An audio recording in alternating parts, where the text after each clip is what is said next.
like the present to explore your own backyard. That's how I introduce Nearly 40 on the 37, Triumph and Trepidation on the Stuart-Cassiar Highway. You see, I was about to turn 40, and I thought, well, before I turn 40, what are the things I haven't done?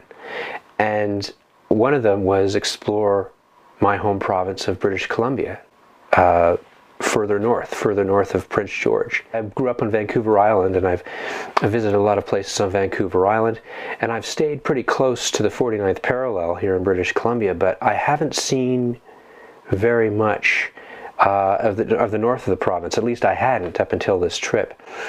And I wanted to go up there and explore it on a motorcycle, because I believe a motorcycle allows a kind of connection. It's a form of transportation that allows a kind of connection with the people that you meet, the places that you're traveling through, the natural world that you're seeing. And it allows you, it gives you a chance to step off your bike, and people are genuinely curious about what it is that you're doing, riding on your own on a motorcycle. And so they'll stop and they'll say, "Are you all right? Do you need any help? How has your day been going?" The words of Robert L. Persig, you're in the scene, you're not just watching it anymore. It's getting to know my home province of British Columbia, which really was the greatest gift I could have given myself on my 40th birthday. I tend to ride in a kind of humorous style and a very tell-all style. Nearly 40 on the 37, there's really no holds barred. I mean, I take you into my life at that particular time, what drew me back into motorcycling, what made me think, okay, it's a good idea for me to go up and travel solo in very remote places in British Columbia for a few weeks and get to know these places. I'm not sort of backing off from the idea that there was a certain amount of a midlife crisis involved, yes. But there might have been a little bit of feeling like the clock is ticking. You know, and I read a lot of motorcycle travel tales, people who travel around the world on motorcycles, who explore an entire country, who explore entire continents. And in British Columbia, I think there's something for everybody. We have deserts, we have rainforests, we have coastal regions, a vast amount of coastal regions. We have lakes, we have some of the driest and hottest parts of the country, as well as the areas in the country that receive the most rain. We have a varied terrain, a network of Forest Service roads and other back roads that you could explore on Vancouver Island and throughout British Columbia.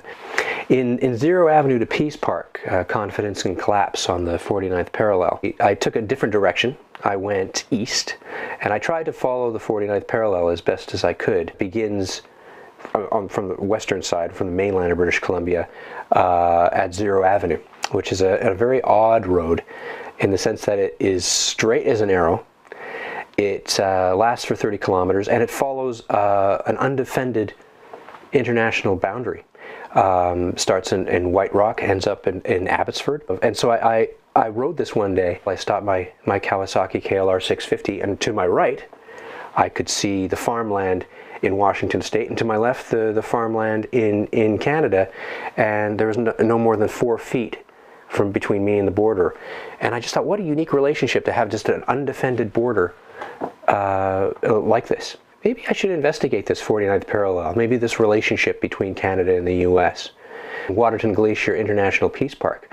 On the Canadian side, of course, is Waterton National Park, which is a UNESCO World Heritage Site. It's a place that is quite unique in that it's a place where a park spans an international boundary, and also authorities on both sides work together. What a great message that sends out to the world. For the most part, I took the Crow's Nest Highway, Highway 3, from Hope, and made my way east.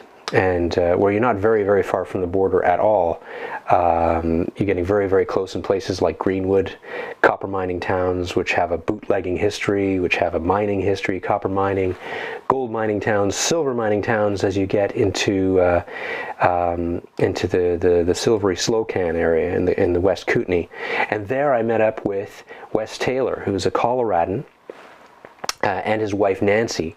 Wes and Nancy Taylor I met on the adventure that I wrote about in my first book, Nearly 40 on the 37, and I'm friends with them to this day. And Wes and I said, one day we've got to ride together. So we took the opportunity to, in the Silvery Slow Canyon, we visited silver mining towns, old silver mining towns like Sandon, which has a very fascinating history. Boom and bust mining town, to say the least.